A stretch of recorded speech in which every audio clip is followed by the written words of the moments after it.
우리가 저번 주에는 성령 강림 주일을 맞이해서 성령의 세례에 대해서 나누었습니다. 예수님의 명령에 따라서 예루살렘을 떠나지 않고 모여 기도했던 제자들은 오순절 날에 약속하셨던 그 성령의 세례를 받았고, 그전과는 비교할 수 없는 능력과 담대함과 권세로 복음을 전하고 교회를 세워나갈 수 있었습니다. 우리가 예수님을 믿고 영접을 하면 성령님께서 우리 안에 들어와서 내주하시며 구원받은 것과 또 하나님의 자녀 되었음을 보증을 하시고, 또 신앙의 모든 부분에서 가르치시고 인도하십니다.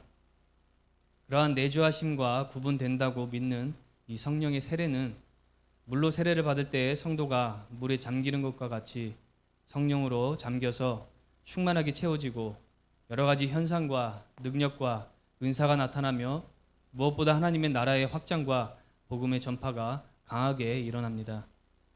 성도의 가장 큰 소망과 비전은 바로 하나님의 뜻과 계획에 있으며, 하나님의 뜻은 이 세상 모든 사람들이 복음을 듣고 하나님께 돌아오는 것이기 때문에 그러한 부흥을 가능케 하는 이 성령의 세례를 사모할 수밖에 없다는 것을 우리가 저번 시간에 나누었습니다. 오늘은 다니엘서에서 5장에 기록된 사건을 나누면서 하나님의 은혜가 임하기를 기대합니다. 오늘 말씀의 제목은 하나님 앞에서 겸손한 신앙입니다. 우리가 하나님 앞에서 겸손한 것은 무엇일까요? 반대로 하나님 앞에서 교만한 것은 무엇일까요?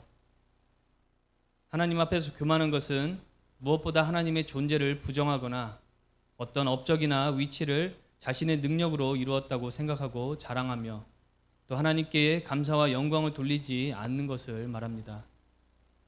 또 하나님에 대해서 잘 모르면서도 잘 안다고 하고 말씀대로 살지 않거나 말씀을 왜곡하는 사람이 바로 교만한 사람이라고 할 수 있습니다.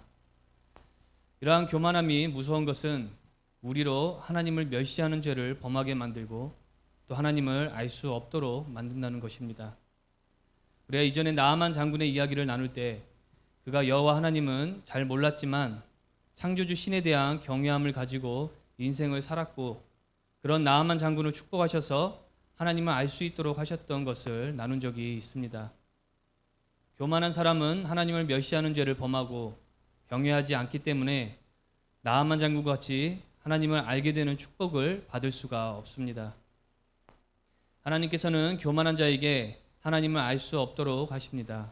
마태복음 11장 25절에서 예수님은 지혜롭고 슬기 있는 자들에게 복음을 숨기시고 어린 아이들에게 나타내심을 감사하다고 기도하셨습니다. 여기서 지혜롭고 슬기 있는 자들이란 스스로 높이고 다 안다고 자만하는 자들을 가리켜 말씀하신 것이고, 어린 아이들은 하나님 앞에서 겸손한 자들을 가리켜 말씀하신 것입니다. 모든 사람은 하나님을 알 수 있고 또 교제할 수 있는 그 기회와 경로가 주어집니다. 그러나 교만한 사람들에게는 그러한 기회를 닫으시기도 하시고 또 스스로 하나님으로부터 멀어지고 하나님을 멸시하는 상황을 만들게 됩니다.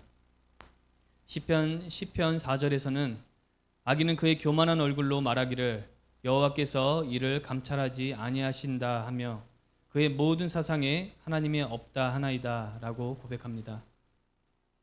C.S. 루이스는 그의 저서 순전한 기독교에서 교만한 사람은 모든 것을 보려고 하기 때문에 위의 것을 볼 수 없고 그러므로 하나님을 볼 수 없다라는 통찰을 나눈 적이 있습니다. 오늘 본문에서 나오는 벨사살 왕 또한 그러한 교만에 빠졌던 사람입니다.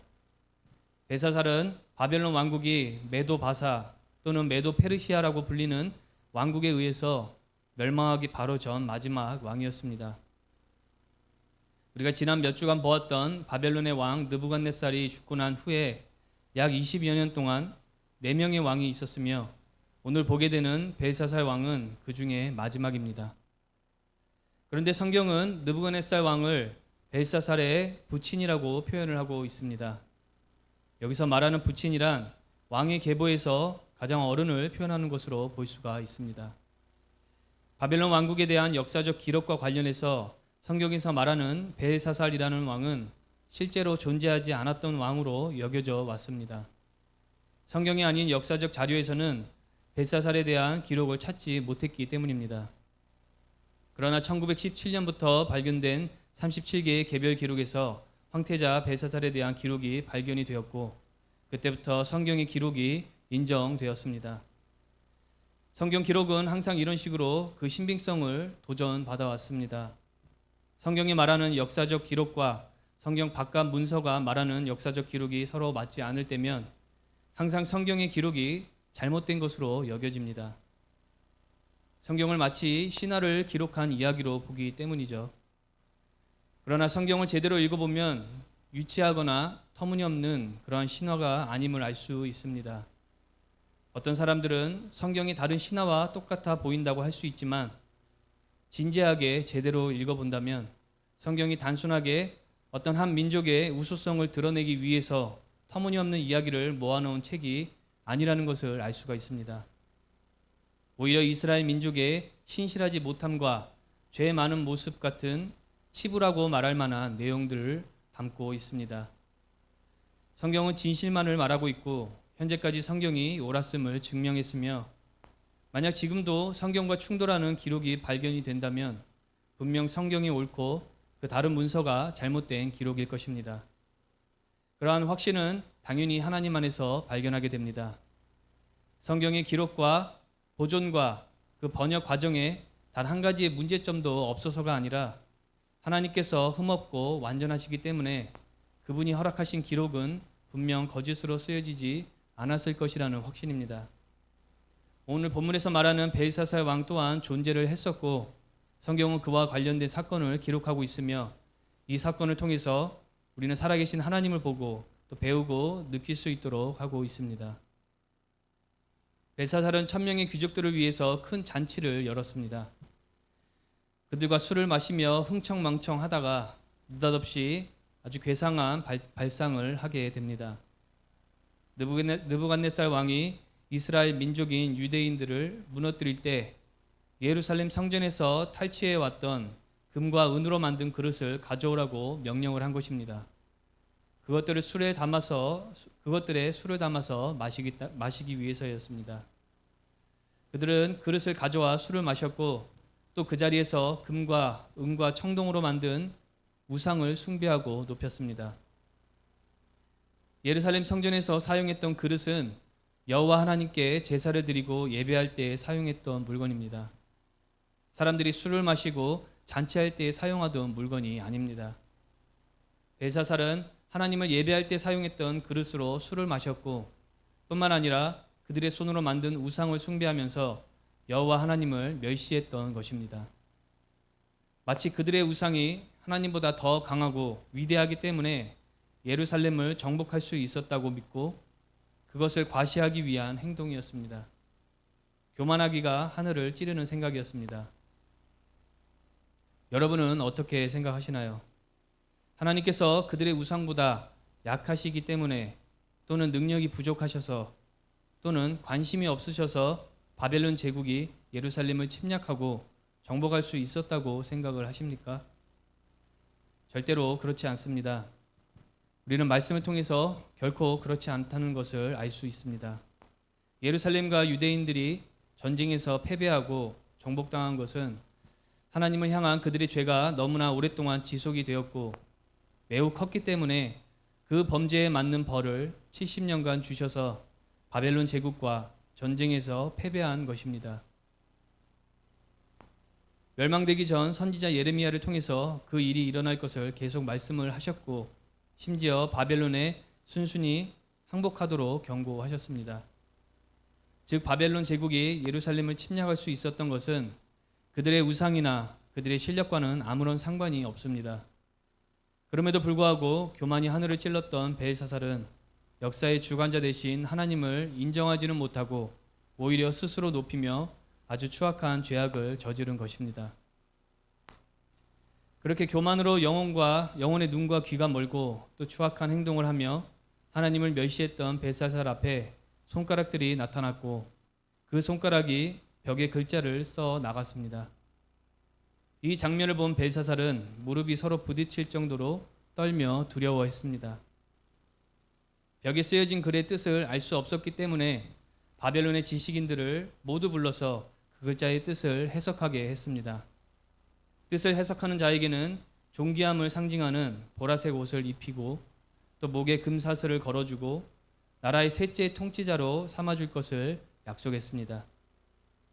그러나 어떤 지혜자들도 그 글자를 해석할 수는 없었습니다. 너무나 당연한 결과죠.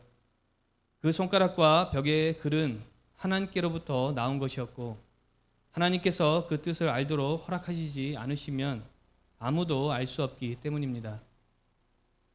손으로 만든 우상이나 숭배하고 또 하늘의 별로 미래나 점치고 마술이나 하는 자들은 아무리 사람들 사이에서 그 지식과 지혜가 많다고 인정을 받아도 절대 하나님의 뜻을 알 수도 없고 또 해석할 수도 없습니다. 그런 가증한 일들을 하는 자들에게 하나님의 계시를 허락하실 리가 없기 때문입니다. 하나님께서는 점을 보는 것과 귀신을 부르는 행위를 매우 가증하게 여기십니다. 레위기 20장 6절 말씀에서는 접신한 자와 박수무당을 음란하게 따르는 자에게는 내가 진노하여 그를 그의 백성 중에서 끊으리니 라고 말씀하십니다. 종종 교회를 다니는 사람들 중에서 무당을 찾거나 타로점을 보거나 신문, 잡지 또는 인터넷에서 운세를 보고 믿는 사람들이 있습니다. 반드시 회개하셔야 합니다. 하나님께서는 그런 행위를 우상 숭배와 같이 여기시고 철저하게 금지하십니다. 무엇보다 귀신은 미래를 볼 수 없습니다. 스스로의 미래도 알지 못합니다. 만약 귀신이 미래를 알 수 있었다면 예수님을 십자가에 못 박히도록 사람들을 부추기는 실수를 하지 않았을 것입니다. 그 십자가 죽음을 통해서 오히려 인류가 구원받을 수 있는 길이 열렸고 마귀는 패배자가 되었기 때문입니다. 그러나 귀신은 영적인 존재이기 때문에 육체로 있는 우리보다는 일반적인 정보를 빠르고 또 다양하게 수집할 수 있으며 그런 정보들과 여러 가지 환경을 통해서 미래를 어느 정도는 예측할 수 있습니다. 또 미래를 아는 것처럼 상황을 만들어갈 수 있습니다. 결국 무당, 점, 운세 이러한 것들은 귀신이 영으로 수집할 수 있는 정보와 제한된 영적 능력 등을 이용해서 만들어내는 속임수에 불과합니다. 물론 그러한 속임수가 꽤 정교할 수는 있습니다. 그러나 어쩌다가 몇 가지를 맞춘 것 때문에 용하다, 또 믿을만하다 이런 생각을 하면서 마귀의 속임수에 넘어가서는 안 됩니다. 아무런 능력도 없고 유익도 없고 사람의 생각과 마음만 통제하려는 것이기 때문입니다. 만약 귀신이 미래에 일어날 일을 알 수 있다면 그것은 어떤 특정한 일에 대해서 하나님께서 제한된 선에서 가르쳐 주신 것입니다. 일반적인 상황에서는 천사도 마귀도 미래를 알 수 없으며 미래를 아시는 분은 오직 여호와 하나님뿐이십니다. 그렇게 아무도 벽의 글씨를 해석하지 못해서 낙담을 하고 있을 때 다니엘의 이름이 언급이 됩니다. 그가 느부갓네살 왕에게 꿈을 해석해 주었던 일을 통해서 모든 지혜자들의 어른이 되었던 것과 또 신의 영이 그와 함께해서 총명하다는 것을 왕에게 말해 주었습니다. 다니엘은 왕 앞에 소환이 되었고 벽에 쓰여진 글씨를 해석해 주면 앞서 말한 자주색 옷과 금사슬과 또 나라의 셋째 통치자의 자리를 선물로 줄 것을 약속했습니다. 그러나 다니엘은 예물과 그 직책을 사양했습니다. 그런 것과는 상관없이 하나님께서 벽에 쓰신 글을 해석하겠다는 것이었습니다. 다니엘은 해석하기에 앞서서 말했습니다. 여호와 하나님께서 벨사살에 붙인 즉 왕 계보의 가장 어른이 되는 느부갓네살 왕에게 나라와 권세와 영광과 위엄을 주셔서 여러 나라를 정복할 수 있도록 하셨는데 느부갓네살 왕의 마음이 높아지고 악해져서 교만을 행했었고 그래서 그의 권세가 빼앗겼던 적이 있다는 말을 했습니다. 우리가 저번 시간에 나눈 다니엘의 세 친구들 이야기는 다니엘 3장에 기록된 내용이었고 오늘 본문은 다니엘 5장의 기록을 나누고 있는데 우리가 나누지 않은 다니엘 4장의 기록된 내용을 보면 느부갓네살 왕이 두 번째 꿈을 꾼 사건이 나옵니다. 그 꿈에서 느부갓네살 왕은 나무를 보게 됩니다. 나무가 자라서 창대해지고 많은 열매를 맺고 많은 들짐승이 나무에 와서 쉬었지만 하늘의 순찰자가 내려와 나무의 그루터기만 남기고 베어버립니다. 그 그루터기에 짐승들이 오고 가며 7년이 지나는 꿈을 꿉니다. 그 꿈을 다니엘이 해석해 주었는데 꿈의 해석은 큰 나무가 상징하는 느부갓네살 왕이 하나님의 허락으로 권세를 얻어 천하를 통치했으나 교만해졌기 때문에 그 권세를 잃어버리고 왕자에서 쫓겨나고 야생에서 들짐승과 함께 풀을 먹고 살기를 7년 동안 하게 됨을 보여준 것이었습니다. 그 일은 실제로 일어났고 느부갓네살 왕은 사람의 나라를 다스리는 이가 하나님이시고 그의 권세는 하나님으로부터 온 것인 줄 알았으며 자신의 교만함을 낮추신다는 것도 알게 되었습니다. 그 후에는 그는 다시 왕자로 복귀할 수 있게 되었습니다. 다니엘은 벨사살에게 이 사건을 말하고 있는 것입니다. 벨사살은 느부갓네살 왕이 교만해져서 겪었던 일을 전부 듣고 알고 있었지만 마음을 낮추지 않고 오히려 자신을 하나님보다 높이고 성전 그릇으로 술을 마시고 우상을 숭배하며 여호와 하나님을 멸시했다는 것을 말하는 장면이 5장 22절 전후의 내용입니다. 손가락이 나타나서 벽에 새긴 글은 메네메네 데겔 우바르신이라는 글자입니다.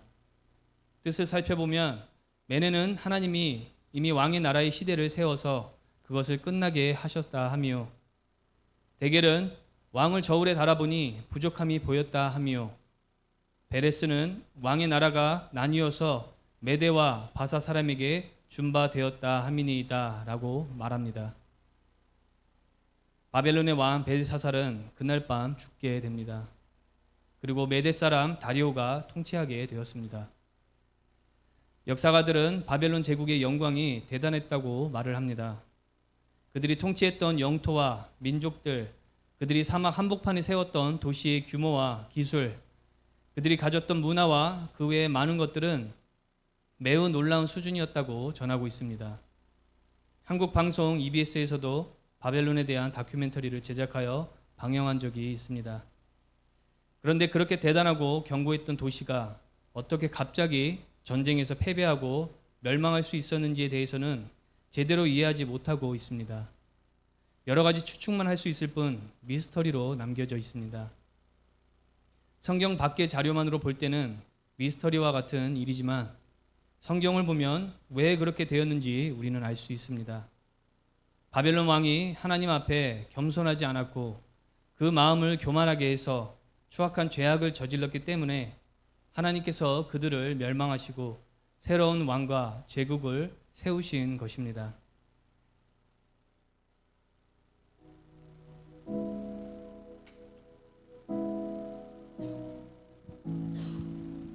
이 세상의 모든 사건과 역사는 하나님께서 주관을 하십니다. 하나님께서 없다고 생각되는 시간도 있고 또 사람의 능력으로 역사를 이끌어 간다고 생각하는 경우도 있습니다. 그러나 하나님께서는 이 세상에서 일어나고 있는 크고 작은 모든 일 하나하나를 전부 아시고 관여하시고 그 옳고 그름을 판단하십니다. 아무런 처벌도 받지 않고 끝났다고 여겨지는 역사 속의 범죄들도 하나님께서 다 보셨으며 마지막 날에 그분 앞에 모두 섰을 때 그 범죄를 하나하나 심판하실 것입니다. 지금도 세계 곳곳에서는 많은 범죄가 일어나고 있습니다. 일상에서 일어나는 범죄도 있지만 오늘 보는 말씀과 같이 나라를 통치하고 다스리는 위치에서 저지르는 범죄도 있습니다. 북한의 김일성, 김정일, 김정은의 만행도 그러한 범죄에 해당합니다. 그들이 단순히 잘못된 사상과 체제를 선택하고 나라 경제를 세우지 못했기 때문에 범죄한 것만은 아닙니다. 또 인권을 유린하는 범죄만 저지른 것도 아닙니다. 그들이 저지른 가장 큰 죄는 북한에 있는 사람들이 하나님을 만날 수 있는 그 자유와 경로를 차단했다는 것입니다. 또한 자신들이 절대적인 신이 되고 사람들의 찬양과 숭배를 받으며 하나님의 교회를 말살시킨 것이 그들이 저지른 가장 큰 범죄입니다. 우리가 저번 주에 나누었던 말씀에 오순절 성령의 세례와 같은 역사가 평양에서도 일어났다는 것을 여러분은 잘 아실 것입니다.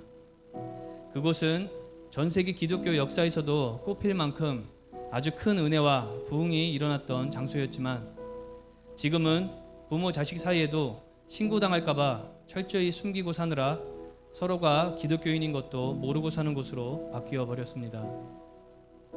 하나님께서는 김일성 가문의 죄를 저울질하시며 곧 그 권세는 무너질 것이고 북한을 회복하실 것입니다.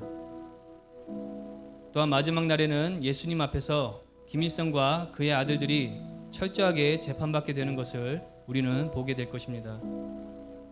이와 같이 하나님께서는 모든 민족의 모든 지도자들을 다 지켜보고 계십니다. 하나님의 허락 없이는 그 어느 누구도 권세를 가질 수 없고, 또 권세를 주셨다고 해도 그 마음의 생각과 행동에 대한 책임을 물으실 것입니다. 온전하고 겸손한 자는 칭찬하실 것이고, 교만하고 악한 자는 그에 맞는 결과를 얻게 될 것입니다.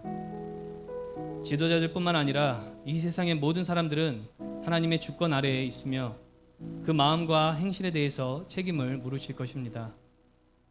그렇기 때문에 하나님을 두려워하는 삶, 하나님을 경외하고 말씀에 순종하는 삶은 복이 있는 삶입니다. 또한 하나님 앞에 겸손한 삶은 지혜로운 삶입니다. 앞서 말한 것과 같이 교만은 하나님을 볼 수 없도록 합니다. 오로지 자신을 보는데 온 마음과 신경을 다 쓰기 때문에 하나님을 보고 인정하고 찬양할 겨를이 없습니다. 또한 교만함의 대가는 바로 하나님을 알 수 없게 되는 것입니다. 본문의 벨사살 왕은 부친 느부갓네살 왕이 겪었던 일들을 통해서 하나님을 배울 수 있었고, 모든 것의 주관자 되신 하나님께 영광을 돌리는 겸손한 왕으로 남을 수 있었지만, 그의 교만이 영의 눈과 귀를 가려지게 했고 하나님을 제대로 보지 못했기 때문에 성전의 그릇으로 술을 마시고 우상을 숭배하는 말도 안 되는 죄를 지었던 것입니다. 그리고 그는 그에 대한 쓴 열매를 먹게 되었습니다. 오늘 말씀을 통해서 우리는 하나님 앞에 겸손한 성도가 되어야 함을 다시 한번 다짐하고 결심하는 시간이 되어야 할 줄 믿습니다.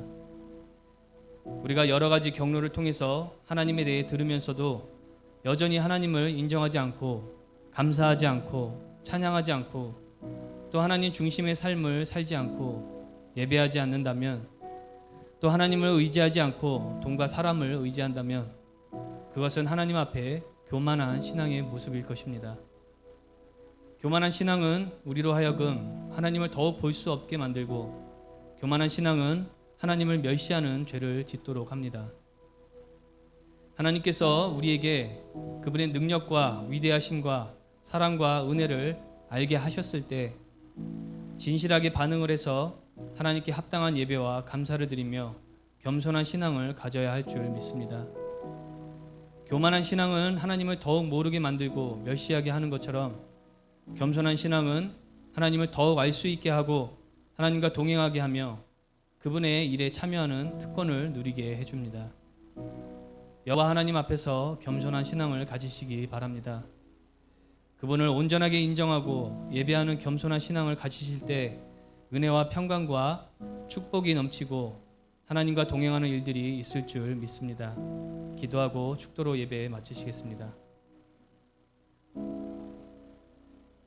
하나님 아버지, 오늘 말씀에서 벨사살 왕이 앞선 왕이 겪은 일을 통해서 하나님을 제대로 알고 찬양하고 경배하며 겸손한 신앙을 가질 수 있는 기회를 가졌지만, 그 기회를 버리고 교만한 마음을 가져서 하나님을 모르고 멸시했으며 엄청난 죄를 지었을 때 결국 그 교만함과 범죄에 대한 대가를 치르는 것을 우리가 보았습니다.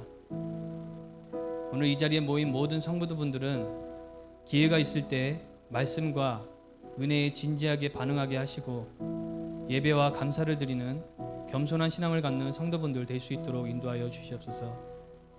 그럴 때 은혜와 축복이 넘치는 신앙 될 줄 믿습니다. 예수님의 이름으로 기도했습니다. 아멘.